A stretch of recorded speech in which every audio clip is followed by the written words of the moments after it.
Euro. Sebentar lagi. Keliling dunia yuk. Hayu. Hola amigos. Sebelumnya, Mimin pernah membuat video tentang daftar maskot Piala Dunia. Nah, kali ini, Mimin bakal membahas event 4 tahunan yang lain, khusus untuk kawasan benua biru, Euro. Sepertinya, setiap ajang atau event olahraga itu memiliki maskot ya, tak terkecuali untuk Euro. Sama seperti Piala Dunia, sejak Euro memiliki maskot, pasti acara Euro yang seterusnya juga akan memiliki maskot. Kejuaraan Euro sendiri pertama kali digelar pada tahun 1960 dengan Prancis sebagai tuan rumah. Dan negara yang menjadi juara Euro edisi perdana adalah Uni Soviet, disusul Yugoslavia sebagai runner-up. Sedangkan untuk maskot sendiri baru digunakan pada edisi Euro ke-6, yaitu pada tahun 1980, di mana pada saat itu Italia menjadi tuan rumah. Yowes, gak usah banyak basi-basa, langsung aja kita bahas satu-satu maskotnya. Bentar, mana si Mr. Planet? Nah, ini dia. Oke udah net, di video ini part lo cuma segitu doang. Apaan sih?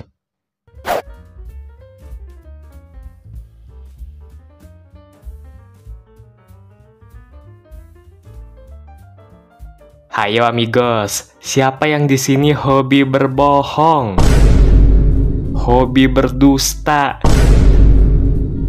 Hahaha, bercanda amigos. Soalnya, maskot pertama Euro ini mengingatkan Mimin sama cerita boneka kayu yang kalau berbohong, maka hidungnya akan memanjang.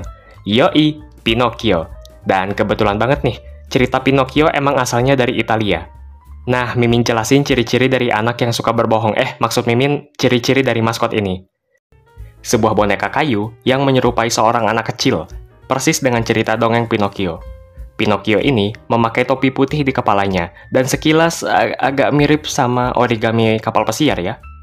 Di topi tersebut ada tulisan Europa 80, sebagai tanda bahwa Pinocchio merupakan maskot untuk ajang Euro tahun 1980. Hidung maskot Pinocchio berwarna putih dan dibarengi dengan garis merah dan hijau.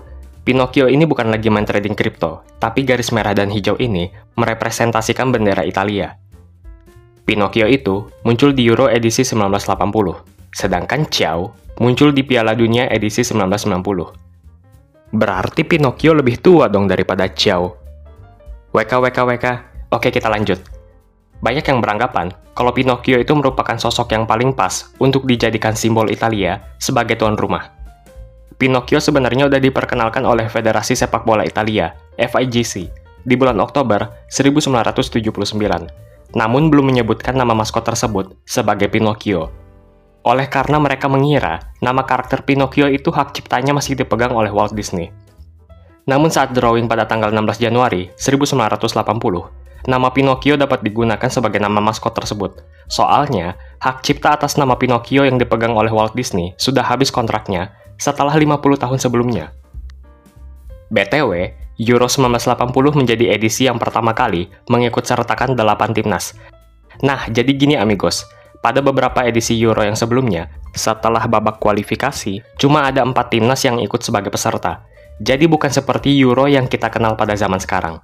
Dulu, sebelum tahun 1980, Euro cuma diikuti sama 4 negara.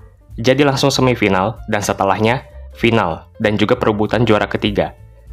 Nah, kalau di Euro 1980 ini, untuk pertama kalinya, ada 2 buah grup yang masing-masing terdiri dari 4 negara. Jadi juara dari masing-masing grup ini langsung masuk ke babak final. Sedangkan juara kedua, alias runner-up dari masing-masing grup, akan bertanding untuk perebutan juara ketiga. Dan juara Euro edisi 1980 adalah Jerman Barat. Ya, dulu Jerman masih terpisah menjadi Jerman Barat dan Jerman Timur. Sebentar, Jerman Barat juara Euro 1980 pas Italia jadi tuan rumah. 10 tahun kemudian, Jerman Barat jadi juara Piala Dunia 1990 pas Italia juga jadi tuan rumah. Kebetulan kah?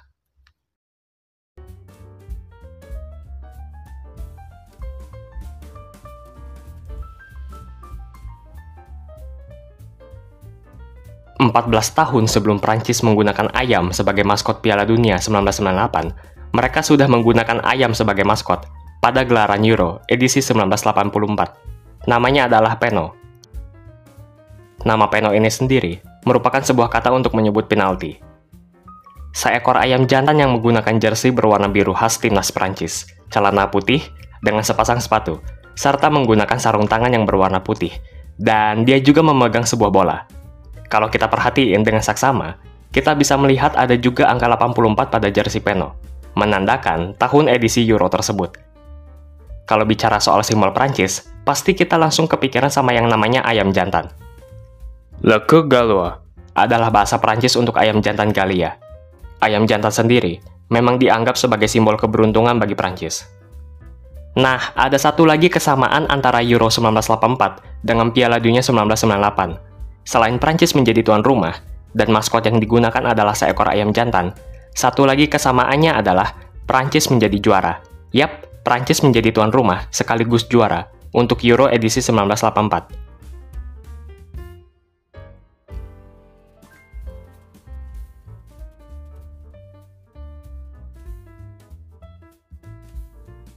Gua jadi pengen baca majalah Bobo, Min. Kenapa, Net? Lihat aja maskot Euro tahun 1988, Min. Yap, kelinci. Seekor kelinci. Seekor kelinci berbulu coklat dengan jersey berwarna hitam, dibarengi strip putih, celana merah, dan kaos kaki berwarna kuning. Mirip dengan pola bendera Jerman Barat. Yap, karena waktu itu, Jerman Barat merupakan tuan rumahnya.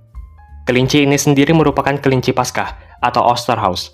Osterhaus memiliki makna kelahiran kembali bagi masyarakat Jerman. Maksudnya kelahiran kembali ini adalah saat-saat menjelang unifikasi Jerman Barat dengan Jerman Timur, menjelang diruntuhkannya tembok Berlin. Nama kelinci ini sendiri adalah Bernie. Bernie, sekilas kayak pernah dengar nama ini sebagai nama ibu kota suatu negara. Iya, Min, mirip Berlin kan? Mentang-mentang Jerman, meskipun cukup make sense, tapi sebenarnya nama Bernie ini merujuk ke ibu kota Swiss, yaitu Bern. Well, di Swiss juga menggunakan bahasa Jerman sih. Tapi bukan itu faktor utamanya. Kalau diingat-ingat lagi, markas UEFA yang merupakan asosiasi sepak bola di Eropa berlokasi di Bern, Swiss. Untuk sekarang markasnya ada di Nyon. Tapi selain itu, alasan utamanya berhubungan dengan Swiss yang pernah menjadi tuan rumah Piala Dunia edisi 1954. Waktu itu, Jerman Barat memperoleh gelar juara untuk pertama kalinya. Dan mungkin sebagian dari kalian yang merupakan fanatik sepak bola pernah mendengar istilah keajaiban Bern, atau dalam bahasa Jerman adalah Wunder von Bern. Waktu itu saat final Piala Dunia 1954, timnas yang bertanding adalah timnas Hungaria melawan timnas Jerman Barat. Setelah sebelumnya Jerman Barat kalah dengan skor 8-3 melawan Hungaria pada babak penyisihan grup. Namun Jerman Barat masih bisa lolos ke babak perempat final, karena menjadi runner-up grup. Keduanya kembali bertemu di babak final. Babak final Piala Dunia 1954 dilaksanakan di Bern, Swiss. Waktu itu hujan deras. Hungaria jelas diunggulkan. Ditambah lagi, Hungaria berhasil unggul sejak menit ke-6 dan menambah skor menjadi 2-0 sejak menit ke-8. Jerman Barat kemudian menyamakan kedudukan sehingga skor menjadi 2-2. Malapetaka bagi timnas Hungaria muncul ketika Jerman Barat berhasil membalikkan keadaan. Skor menjadi 3-2 untuk Jerman Barat. Dan pada akhirnya, Jerman Barat berhasil untuk pertama kalinya menjadi juara Piala Dunia. Jadi ya, untuk mengenang keajaiban di kota Bern tersebut, maskot kelinci Euro 1988 diberikan nama Bernie.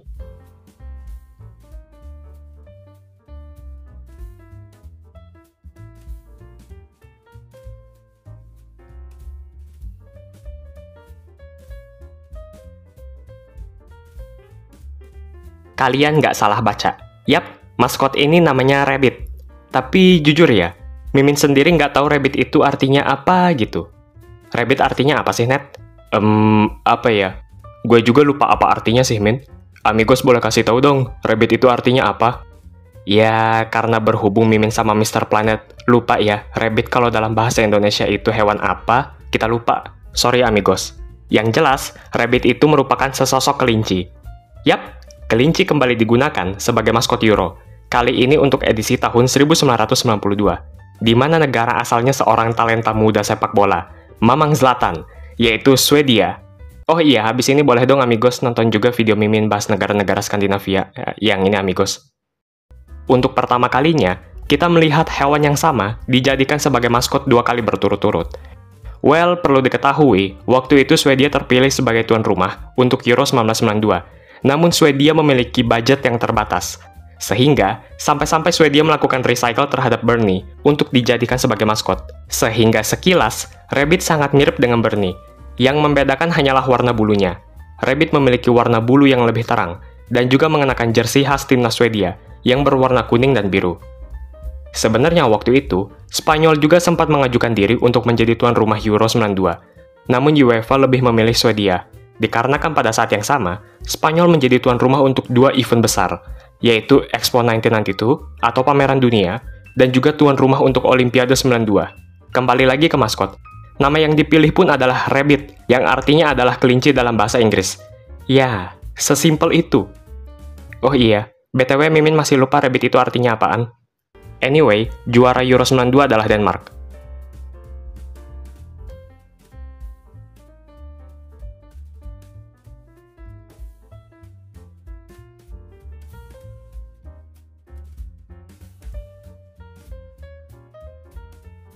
30 tahun setelah menjadi tuan rumah Piala Dunia 1966, Inggris menjadi tuan rumah untuk Euro 1996. Maskot yang digunakan adalah hewan yang menjadi simbol Inggris. Singa. Ya, singa. Jadi, sama seperti maskot saat Inggris menjadi tuan rumah Piala Dunia, yaitu Willy, yang juga merupakan seekor singa. Nah, maskot Euro ini bernama Goliath. Goliath mengenakan jersey putih dengan celana biru navy, khas timnas Inggris. Dia juga sedang memegang bola. Nama Goliath sendiri terinspirasi dari nama Goliath yang merupakan musuh dari Daud dalam Alkitab, dipadukan dengan kata gol. Sayangnya, Inggris tidak menjadi juara waktu itu. Langkah Inggris harus terhenti di semifinal, setelah kalah adu penalti dengan Jerman. Dan ya, yang menjadi juara adalah Jerman, setelah mengalahkan Republik Ceko. Final Euro 96 sendiri seakan mengulang final Euro 20 tahun sebelumnya, yakni edisi tahun 1976, di mana Jerman Barat melawan Cekoslovakia. Namun waktu itu, hasilnya berbeda, di mana Cekoslovakia yang menang melawan Jerman Barat. Dan di tahun 1996, Jerman kembali menjadi juara, namun untuk pertama kalinya, sebagai negara yang telah bersatu dengan Jerman Timur.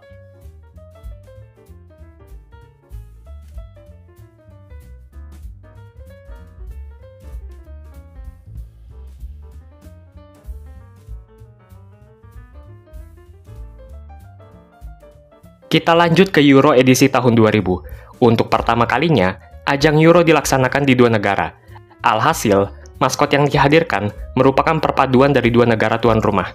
Tuan rumah untuk Euro 2000 adalah Belgia dan Belanda. Dan inilah maskotnya, sesosok singa. Setan? Ya, kurang lebih seperti itu. Karena julukan timnas Belgia adalah Red Devil, dan seekor singa yang merujuk pada timnas Belanda. Red Devil bukannya MU ya, Min? Maksud lo Milan? Sama aja sih, Min. Beda bahasa doang. Benelaki. Seperti yang udah Mimin sebutkan tadi, sosok singa, setengah setan. Rambutnya berwarna hitam, kuning, merah, putih, dan biru. Sebagai representasi dari bendera Belgia dan Belanda. Nama Benelaki, bisa kalian tebak, diambil dari 2 negara yang menjadi tuan rumah. Belgium dan Netherlands, atau Belanda. Ditambah kata laki, yang artinya beruntung. Nah, nama maskot ini sendiri merupakan hasil dari jajak pendapat oleh UEFA yang diumumkan melalui surat kabar Belgia dan Belanda. Jadi kayak sayembara gitu ya. Dari sekitar 6 ribuan rekomendasi nama yang masuk, ada satu nama yang akhirnya terpilih, yaitu Benelaki. Nama ini diusulkan oleh Julian Reudings, seorang pelajar dari Utrecht, Belanda. Nama Benelaki sendiri kedengarannya seperti Benelux ya, Belgium, Netherlands, dan juga Luxembourg. Juara untuk Euro edisi kali ini adalah Prancis. Well, sebelumnya mereka merupakan juara Piala Dunia 1998, di mana mereka juga menjadi tuan rumah untuk Piala Dunia tahun tersebut. Prancis sendiri menjadi juara Euro tahun 2000 setelah melawan Italia. Pada awalnya, laga final berakhir imbang, lalu dilanjutkan dengan Golden Goal. Golden Goal? Sepertinya sedikit asing ya. Jadi aturan Golden Goal adalah sebuah sistem. Jika sebuah pertandingan 2 kali 45 menit itu berakhir imbang, maka pemenangnya ditentukan melalui tim mana yang mencetak gol terlebih dahulu pada babak perpanjangan waktu. Contohnya begini amigos, misalnya di sebuah pertandingan, tim A dan tim B sama-sama memperoleh skor 2 sama. Pertandingan 90 menit pun selesai, sehingga dilanjutkan ke babak perpanjangan waktu. Nah, terus tim A mencetak 1 gol pada menit ke-103 di babak perpanjangan waktu tersebut. Maka dari itu, tim A langsung jadi pemenang. Yap, tipe golden goal ini adalah tipe sudden death.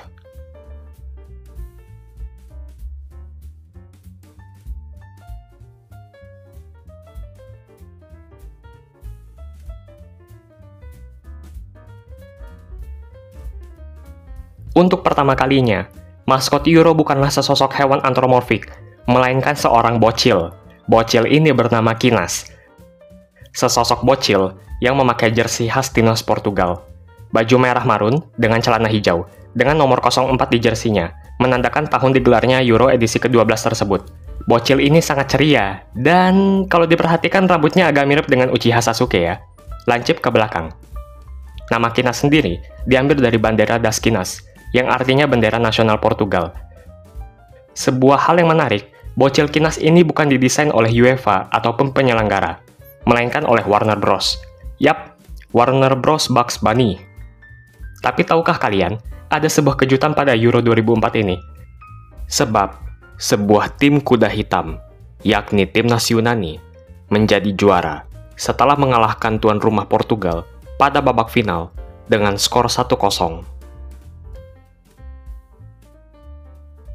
Menariknya, Portugal dan Yunani sebelumnya berada dalam satu grup yang sama pada babak penyisihan grup. Dan ya, pada babak penyisihan grup, Yunani juga mengalahkan Portugal dengan skor 2-1. Jadi ya, pertandingan pertama dan pertandingan terakhir pada gelaran Euro 2004 adalah Portugal melawan Yunani, dan juga Portugal melawan Yunani. CR7 juga memulai debutnya di Euro pada edisi 2004 ini, dan pemain hebat ini juga mencetak gol debut di pertandingan pertamanya pada menit ke-93.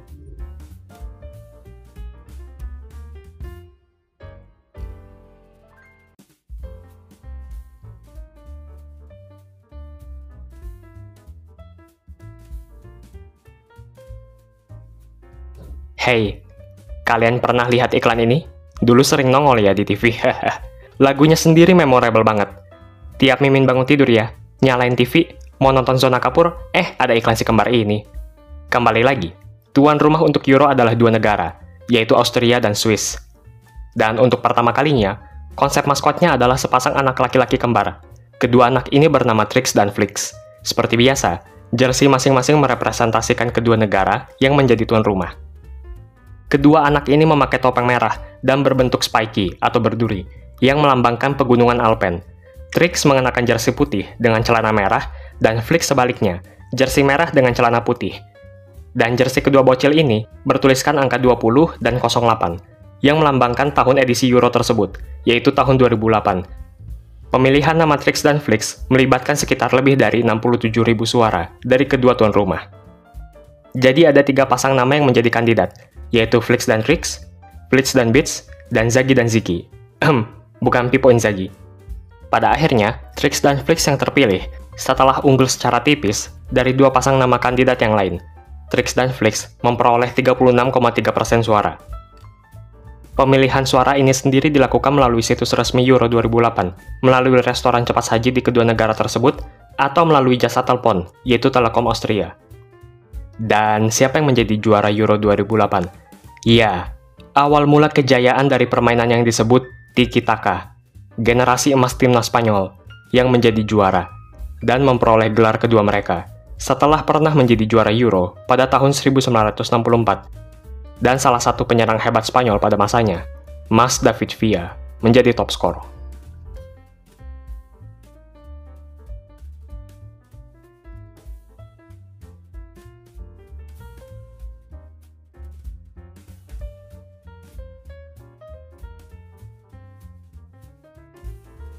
Tuan rumah Euro kembali merupakan 2 negara. Kali ini adalah Polandia dengan Ukraina. Dan kembali, maskot yang digunakan adalah sepasang anak kembar. Yang jelas nama maskot ini bukanlah Robert Lewandowski dan Mikhailo Mudryk, tapi Slavek dan Slavko. Slavek mengenakan jersey ala Polandia, baju putih dengan celana merah, sedangkan Slavko mengenakan jersey ala Ukraina, baju kuning dengan celana biru. Dan masing-masing memiliki rambut dengan 2 warna sesuai dengan jersey mereka. Slavek putih merah, dan Slavko biru kuning. Gaya rambut yang sangat nyentrik. Bahkan presiden dari Federasi Sepak Bola Polandia saat itu, Grzegorz Lato, mengatakan kalau dia menyukai gaya rambut kedua maskot tersebut. Nah, seperti Trix dan Flix, masing-masing jersey kedua bocil ini memiliki angka, yaitu 20 dan 12, yang kalau digabungin jadi 2012, yang merupakan tahun dari ajang Euro. Min, gua keinget film ini tiba-tiba, Min. Seperti sebelumnya, nama Slavik dan Slavko juga merupakan hasil dari pemungutan suara. Sebelumnya, ada 3 pasang nama kandidat, yaitu Slavik dan Slavko, Siemko dan Strimko, serta Klemek dan Latko. Pada akhirnya, nama Slavik dan Slavko memperoleh 56% suara dari total sekitar 39 ribuan suara. Slavik dan Slavko sendiri mulai diperkenalkan kepada masyarakat melalui teater Warsawa pada November tahun 2010.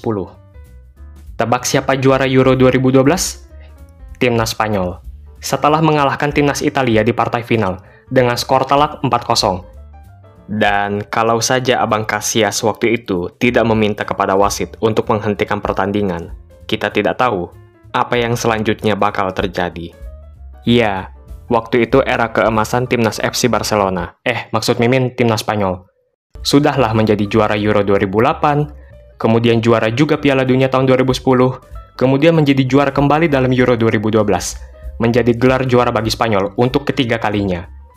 Spanyol menjadi timnas yang pertama kali menjuarai Euro 2 kali berturut-turut, dan sepertinya masih menjadi satu-satunya timnas yang juara Euro 2 kali berturut-turut.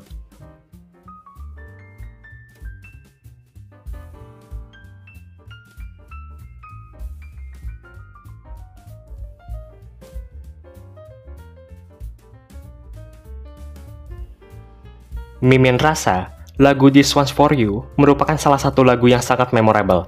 Coba kalian dengar aja, beatnya sangat dope dan kece abis. Oke, balik lagi ke topik. Prancis kembali menjadi tuan rumah untuk ajang Euro. Kali ini untuk edisi tahun 2016. Dan kembali, sosok bocil dijadikan sebagai maskot. Namanya adalah Super Victor. Bocil ini mengenakan seragam timnas Prancis dengan baju berwarna biru navy, celana berwarna putih, dan kaos kaki berwarna merah. Nah, UEFA sendiri telah membuat sebuah video perkenalan dalam bentuk animasi 3 dimensi. Dalam video tersebut, memperlihatkan bagaimana awal mula Super Victor memperoleh kekuatan super dan bertransformasi menjadi seorang superhero. Makanya dia memiliki jubah berwarna merah. Pada jersinya, terdapat angka 16, merepresentasikan Euro edisi tahun 2016. Desain Super Victor sendiri sudah mulai dirancang sejak tahun 2013 oleh Zebran, yang merupakan agensi desain di Lyon, Prancis. Dan Super Victor pertama kali diperkenalkan kepada publik saat sebelum pertandingan uji coba Prancis melawan Swedia. Namun maskot ini belum memiliki nama. Waktu itu ada 3 nama kandidat, Dribblo, Golix, dan Super Victor. Nama Super Victor yang pada akhirnya terpilih setelah memperoleh suara terbanyak, sekitar 51.000 lebih suara, dari total 107 ribuan suara. Dan sepanjang tahun 2015, Super Victor telah berkeliling ke seluruh kota di Prancis dalam agenda untuk mengkampanyekan Euro 2016. Juara edisi 2016 adalah Portugal, setelah menang dengan skor 1-0 mengalahkan tuan rumah Prancis.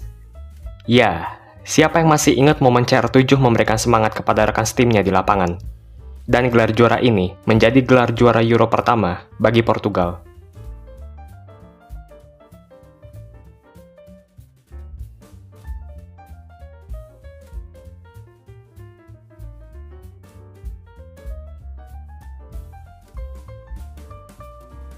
Tuan rumah Euro 2020 adalah 1, 2, 3. Ada 11 negara. Terdiri atas Azerbaijan, Denmark, Inggris, Jerman, Hungaria, Italia, Belanda, Rumania, Rusia, Skotlandia, dan Spanyol. Euro 2020 seharusnya diselenggarakan pada tahun 2020. Namun dikarenakan pandemi COVID-19, maka ajang Euro 2020 diundur setahun kemudian, pada tahun 2021. Maskotnya sendiri adalah seorang pemain bola freestyle yang bernama Skilzy. Yap, seorang anak lelaki yang ceritanya jago banget main freestyle. Dia mengenakan setelan olahraga plus rompi biru dengan logo Euro. Plek di tengah-tengahnya. Perpaduan warna pada setelan olahraga yang dikenakan Skilzy menggambarkan era masa depan. Yap, futuristik. Kalau kalian ingat bagaimana gambaran masa depan, ala-ala Y2K estetik. Dilansir dari situs resmi UEFA, Skilzy itu merupakan karakter yang terinspirasi dari permainan freestyle, sepak bola jalanan, atau street football, dan juga budaya panah. Maskot Skilzy sendiri sudah diperkenalkan sejak Maret 2019, dan peluncuran maskot Skilzy dilakukan di Amsterdam, Belanda, sebelum laga kualifikasi Euro 2020 antara Belanda melawan Jerman. Peluncuran Skilzy dibarengi dengan atraksi dari beberapa freestyler, termasuk juga Liv Cook dan Tobias Bax. Sayangnya, Skilzy ini mendapatkan banyak kritikan. Skilzy dianggap tidak dapat menarik perhatian anak-anak dan juga desainnya yang terlalu dipaksakan untuk menjadi seorang freestyler. BTW juara Euro 2020 adalah negeri pisah, Italia.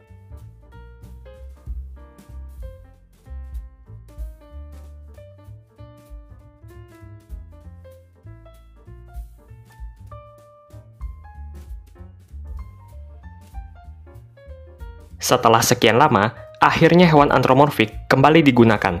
Kali ini adalah sosok beruang yang bernama iBird. Beruang berbulu coklat dengan jersey yang berwarna-warni. Warna hitam, hijau, biru, kuning, dan merah. Agak-agak mirip warna Power Rangers sama Super Sentai ya. Pada jersey iBird juga terdapat angka 24 yang menggambarkan Euro edisi tahun 2024. Seperti beberapa maskot sebelumnya, nama iBird sendiri merupakan hasil voting. Sebelumnya ada nama iBird, Bernardo, Bernhard, dan Hetzi von Bier. Keempat nama ini memiliki arti yang kurang lebih sama, yaitu beruang. Pada akhirnya, nama iBird yang terpilih dengan perolehan sekitar 32% suara. iBird sendiri menjadi sebuah simbol hubungan anak-anak dengan sepak bola. Seperti yang pernah diungkapkan oleh mantan bek Bayern Munchen dan timnas Jerman, Philipp Lahm, yang sekarang menjadi direktur untuk ajang Euro 2024. Ia menyatakan kalau karakter ini diharapkan menjadi sosok karakter yang menyenangkan dan disukai serta menginspirasi anak-anak untuk menikmati bermain sepak bola. Penentuan maskot ini sendiri melibatkan anak-anak dengan hashtag #MakeMoves digencarkan ketika kampanye Euro 2024 pada sekolah-sekolah di seluruh penjuru Eropa. Sosok beruang sendiri dipilih sebagai bentuk penghormatan kepada boneka beruang, Teddy Bear, yang konon kabarnya berasal dari Jerman pada awal abad ke-20. Itu dia tadi maskot-maskot Euro dari masa ke masa. Hehehe, mana nih maskot favorit kalian? Dan Euro edisi manakah yang paling memorable? Dan kalian dukung timnas negara yang mana sih? Apakah nanti akan ada kuda hitam? Apakah juara Euro 2024 akan menjadi sebuah kejutan? Kita tunggu aja amigos, di bulan Juni mendatang. Brazil kapannya jadi tuan rumah Euro? Nggak sekalian Australia, Net? Oh iya amigos, mohon maaf kalau Mimin masih banyak kekurangan dalam penyampaian informasi ya. Jadi kalian boleh koreksi juga. Amigos bebas berpendapat ya, kritik, saran, asalkan sopan. Mungkin ada juga yang kurang berkenan misalnya dengan jokes Mimin. Mudah-mudahan kedepannya Mimin juga bisa lebih baik lagi ya. Kalau ada kritik dan saran, Mimin berterima kasih. Berarti itu semua bentuk perhatian dari kalian semua amigos. Sehat-sehat semuanya.